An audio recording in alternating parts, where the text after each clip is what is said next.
Existe uma implicação profundamente perturbadora nesse livro, que é o fato de que talvez o suicídio ele não fosse evitável.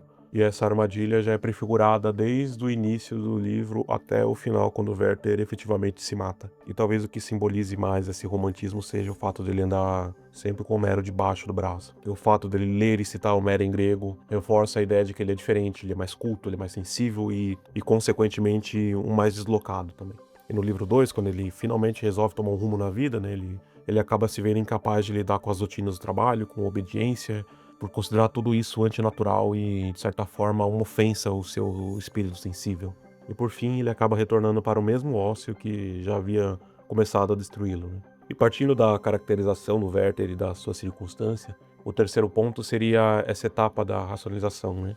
Isso acontece naquela carta em que ele discute com o Albert sobre a legitimidade do suicídio, né? Aqui, essa discussão ela tem uma certa semelhança com aquela construção que é feita em Crime e Castigo, quando Raskolnikov escreve um artigo sobre homens extraordinários, né, quase que prefigurando a sua justificativa para o assassinato. Aí, para aprofundar esse estado de ânimo já debilitado do Goethe, vem aquele golpe baixo, né, que acontece por ocasião do seu aniversário, né, quando o Albert e a Charlotte resolvem mandar para ele aquele lenço rosado que ela estava usando no dia que eles se conheceram, né.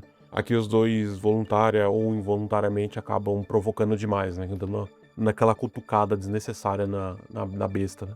E aí nós temos mais um avanço no arco psicológico de Werther, né. Da mesma forma que antes ele já teorizava sobre o suicídio como algo compreensível, agora no livro 2 ele começa a fantasiar sobre uma possível morte do Albert, né. Felizmente ele nunca chega a matar o Albert nem a Lotte, né. E na sequência nós temos um avanço do arco romântico literário, por assim dizer, né.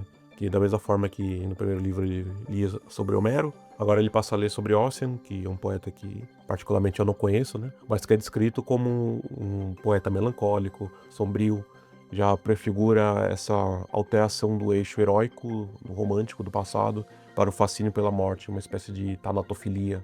E aí vem o último gatilho, ou também o último elo dessa cadeia de eventos que leva ao suicídio, que é o episódio do camponês assassino, né, que é capturado depois de matar um rival amoroso, né, e Werther, ele se aproxima para tentar defender o jovem, né. Aqui a gente pode dizer que ele tá defendendo a si próprio quando ele defende o assassino, né. E é mais um reforço de que ele talvez tenha chegado muito perto de cometer um massacre, né.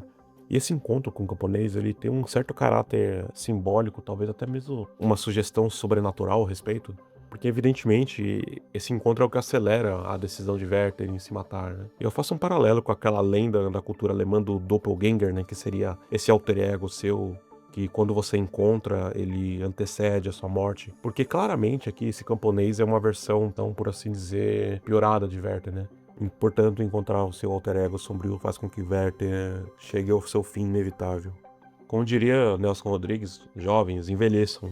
E o problema maior do Werther é o fato dele ser um moleque, né? E juventude é quase como se fosse uma doença, cara. E o primeiro sintoma é justamente esse romantismo, né? E essa hipersensibilidade associada ao ócio, que é próprio da juventude, mas que aqui é reforçado pelo fato do Werther ter muito dinheiro, faz com que ele possa passar muito tempo sem ter um trabalho de verdade. Aqui a falta de obrigação externa faz com que ele não tenha que se disciplinar. Justamente por ele não ter cultivado habilidades práticas, né? E por não ter se exercitado no convívio profissional, quando ele tem o primeiro emprego dele, ele demonstra aquela característica que é de praxe de qualquer jovem, né? Que é chegar no lugar e já quer sentar na janela, né? Então ele vive nesse choque constante da idealização juvenil com a máquina do mundo. E ele é capaz de aceitar que o sistema não foi feito para acomodar a sua sensibilidade especial. E quando ele não é reconhecido por tal, ele faz o que todo jovem faz, que é pedir demissão, né? E essa imaturidade que o leva a perceber como se houvesse uma dualidade entre a paixão e a razão, né? Ele acha que as regras sufocam o verdadeiro humano, né? Mas ele ignora que as regras, elas não são alheias à natureza humana, mas na verdade são produto dela, né? E alguns mecanismos que ele considera ridículos, na verdade, são essenciais para garantir o convívio humano, sem que as pessoas se matem por conta das paixões. Curiosamente, justamente essa recusa a normas do convívio social que reforçam a sua impertinência no relacionamento da Charlotte com o Albert. E aí ele chega no último estágio dessa doença chamada a juventude, que tem na romantização uma espécie de hipocondríase, onde o sujeito apaixonado ele tem uma opção deliberada pelo sofrimento. E, portanto, qualquer gesto que a sua amada Charlotte possa ter com ele sempre será ressignificado e reinterpretado como um alimento para a dor. Então, se ela o trata com carinho, pra ele isso é uma tortura. Mas se ela o trata com esquidez, então é rejeição, é crueldade. No fundo, ele já decidiu tomar o papel de vítima romântica. E isso reforça que o problema não tá na Charlotte e nem ninguém, mas tá nele próprio. E principalmente na sua juventude doentia. Bom, tem um paralelo que eu fiz quando eu tava lendo, que talvez seja totalmente não intencional da parte do Goethe, que é uma semelhança da história de Werther com o mito da Helena de Troia. Porque veja bem a analogia. Nos dois casos, nós temos um homem apaixonado que, como se o direito a essa mulher já tivesse sido concedido por uma força superior. No caso de Paris, a força superior seria a deusa Afrodite, que promete, por ele ter ele escolhido como a mais bela entre as deusas, né? Então ele recebe esse direito divino, mas sem que ninguém diga que Helena já é casada com Menelau, né? E no caso de Werther, a força superior aqui não é uma deusa, mas é a própria sensibilidade romântica dele, né? Capacidade que ele tem de sentir afinidade profunda com a Charlotte e enxergá-la como uma espécie de alma gêmea sua. E fica bem salientado naquela cena em que o Werther vai até a casa da Charlotte pro baile, né? Então de cara você já vê aquela afinidade silenciosa surgindo entre eles, né? E é reforçado naquela cena quando ela grita Klopstock no meio do baile. E ele entende a referência, né? Quase como se fosse uma piada interna que surge por acaso entre eles, né? Então essas minúcias constroem essa conexão que é forte e imediata e que funciona quase como uma evidência cósmica de que os dois foram feitos um para o outro, certo? Só que ela também é comprometida, né? É para explorar um pouco mais essa comparação. Nós temos a figura do marido traído, ou quase traído no caso do Albert, né? Que seria o próprio Albert e o rei Menelau de Esparta. Que engraçado, né? Ambos, eles são muito hospitaleiros com os seus ricardões, né? O Menelau, ele recebe Paris diplomaticamente em Esparta, né? Trata com generosidade, só para vê-los roubar a sua esposa e levá-la de volta para Troia, né?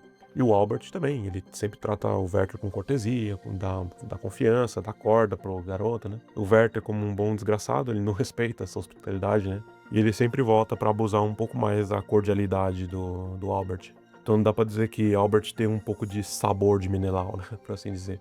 Lembrando que assim como Werther deixa Leonor na cidade, né? Que é a moça que ele tava se apaixonando e tal, Paris também deixa a ninfa Enone para poder correr atrás da Helena. Então até nisso os dois são parecidos, né? E obviamente o paralelo entre os dois é que nenhum dos dois tem muito amor pela vida, né? Porque ambos percebem que as suas mulheres estão comprometidas, então os dois veem o fato da alma gêmea não estar disponível como uma espécie de erro do universo que ele próprio deve corrigir. Ou então um ponto que eu gostaria de trazer sobre a figura da Charlotte, que à primeira vista ela pode parecer uma pessoa inocente, né? O próprio Werther faz questão de retratá-la como uma garota exemplar, né? E além de tudo, uma moça belíssima, né? Mas essa moça maravilhosa aí também, de vez em quando, descamba pra crueldade e, de certa forma, ela acaba acelerando o caso do Werther, né? Primeiro com a questão das visitas, né? Porque, convenhamos, né? Que ela recebesse o cara diariamente em casa, enquanto ela ainda estava na fase do noivado, é aceitável, né? Inconveniente, mas aceitável. Mas depois do casamento, não há razão nenhuma pra isso continuar acontecendo, né? E que pese o fato do Werther ser um parasita que não larga do pé, pô, é função também dela e do marido de dar um pé na bunda do cara e botar ele no lugar, né? Mas é extremamente sugerido que isso não acontece justamente porque ela intercede em favor do Werther para o seu marido, né? Então, aqui a gente poderia pensar, talvez ela tenha piedade por saber que ele gosta tanto dela, mas também isso pode ser lido como uma tentativa até de manter o cara na reserva, né? Porque se der algum problema com o Albert, o Werther tá ali pra assumir a titularidade, né? Mas seja como for, seja por piedade ou por cálculo, o vínculo prolongado é justamente o que tá impedindo o Werther de seguir em frente. E aí vem as duas cenas que, pra mim, cara, não tem como defender essa versão ingênua da Lotte, né? Primeiro é o laço rosado, que é dado de aniversário ao Werther, né? E o fato dos dois juntos enviarem isso pra ele é quase como uma demonstração de conluio da parte dos dois pra provocar o Werther, né? Porque se ela tivesse enviado sozinha, né, poderia ter um significado mais particular, né, entre eles, né? Mas o fato do Albert estar sabendo de tudo e consentir com o envio deixa fortes indicações de que esse gesto é calculado, cara. Aí vem a fatídica cena do canário, né, que é quando ela pega o bichinho na mão e ela vai na frente do Werther oferece os próprios lábios para o bico do canário, né? E não contente com isso, que já seria bastante cruel da parte dela, né? Mostrar pro cara que a ama, que até um passarinho tem acesso a ela e ele não. Mas ela vai mais fundo na crueldade e dá a porra do canário pro Werther beijar. E aí, cara, não tem como defender, né? Porque essa altura do campeonato, além de já saber que o Werther tem obsessão por ela, aliado ao fato de que ela já pediu, através do Albert, que o Werther já desse uma rareada nas visitas, ela continua aceitando o cara e incentivando esses momentos de intensidade emocional. E aqui, de novo, eu não quero condená-la completamente, como se ela fosse uma espécie de vilã totalmente calculista, mas certamente isso tira ela do pedestal de inocente que Werther coloca e que muitos leitores também tendem a colocá-la.